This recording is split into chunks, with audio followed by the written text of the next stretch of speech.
Quand on va dans le Grand Ouest, on sent que la nature est plus forte là.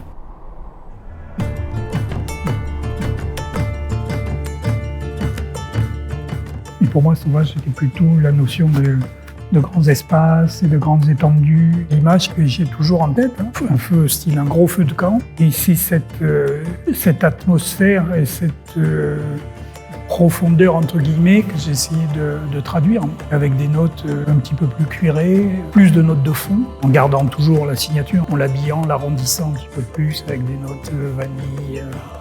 C'est pas l'odeur de la vanille qu'on a en tête. C'est une odeur qui n'est pas du tout sucrée. C'est une odeur, oui, avec un côté animal. Le santal, c'est un bois qui est très rond, qui est très doux et tout, mais il a une odeur qui nous touche un petit peu, qui nous parle un peu dans notre inconscient, une odeur que je qualifierais d'hormonale.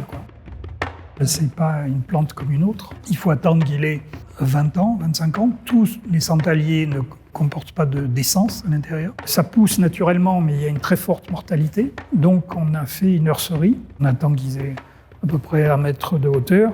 Et on les replante dans cette forêt et ils se développent, j'allais dire, naturellement. Donc c'est une plantation accompagnée.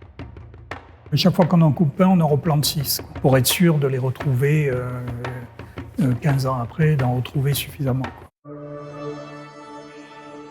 C'est un rapport qu'on devrait tous avoir avec la nature, c'est-à-dire à partir du moment où j'utilise des produits naturels, très égoïstement, mon intérêt c'est de les préserver et de les soigner.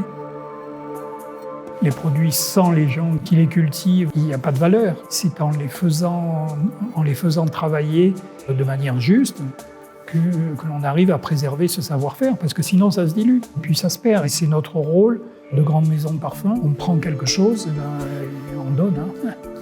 On dit c'est un échange, c'est pas je prends et puis je verrai bien.